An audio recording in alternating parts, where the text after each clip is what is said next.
মানুষ সামাজিক জীব। সে একা বাঁচতে পারে না। সমাজের মধ্যেই তার বেড়ে ওঠা, শিক্ষাগ্রহণ এবং জীবন গঠন হয়।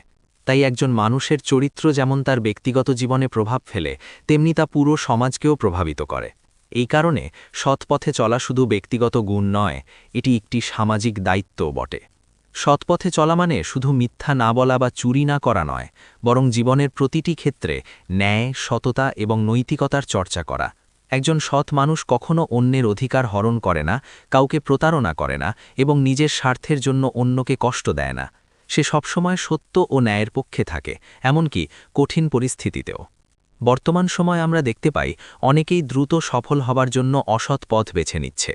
তারা মনে করে সৎ পথে চললে সফলতা পেতে বেশি সময় লাগে, কিন্তু তারা ভুলে যায় যে অসৎ পথে অর্জিত সফলতা কখনো স্থায়ী হয় না।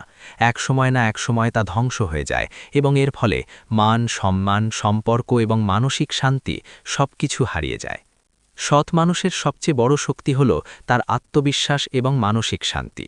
সে জানে যে সে অন্যায় কিছু করছে না, তাই তার মধ্যে কোনো ভয় বা দুশ্চিন্তা থাকে না। অন্যদিকে অসৎ মানুষ সবসময় ভয় ও অস্থিরতার মধ্যে থাকে। কখন তার মিথ্যা ধরা পড়ে যায়, কখন তার অন্যায় কাজ প্রকাশ পায়, এই চিন্তায় সে শান্তি পায় না। পরিবার হল সৎ জীবনের প্রথম পাঠশালা। ছোটবেলা থেকেই যদি শিশুদের সত্য কথা বলা, অন্যের প্রতি সম্মান দেখানো এবং ন্যায়ের পথে চলার শিক্ষা দেওয়া হয়, তবে তারা বড় হয়ে একজন সৎ ও আদর্শ মানুষ হিসেবে গড়ে উঠতে পারে। অভিভাবকদের উচিত নিজেরাও সৎ জীবন যাপন করা, যাতে সন্তানেরা তাদের দেখে শিখতে পারে।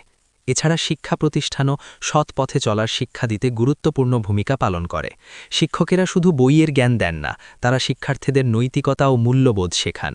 একজন ভালো শিক্ষক তার আচরণ ও কথার মাধ্যমে শিক্ষার্থীদের সৎ জীবনযাপনের অনুপ্রেরণা দেন।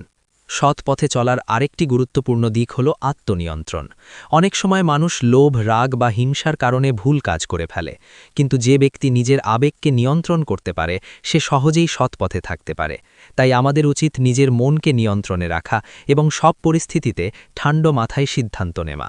সৎ পথে চলা মানে সবসময় অন্যের উপকার করা এবং সমাজের কল্যাণে কাজ করা। ছোট ছোট ভালো কাজ, যেমন অসহায়কে সাহায্য করা, পরিবেশ রক্ষা করা, সত্য কথা বলা, সবই একটি বড় পরিবর্তন আনতে পারে। যদি প্রত্যেক মানুষ নিজের অবস্থান থেকে সৎ কাজ করে, তবে সমাজে শান্তি ও ন্যায় প্রতিষ্ঠা করা সম্ভব। শেষে বলা যায়, সৎ পথই হল জীবনের প্রকৃত পথ। এটি হয়তো কঠিন, কিন্তু এর ফল সবসময় সুন্দর এবং স্থায়ী। একজন সৎ মানুষ সমাজে সম্মান পায়, মানুষের ভালোবাসা পায় এবং নিজের জীবনে প্রকৃত সুখ অনুভব করে। তাই আমাদের সকলের উচিত সৎ পথে চলার অঙ্গীকার করা এবং সেই পথে অবিচল থাকা।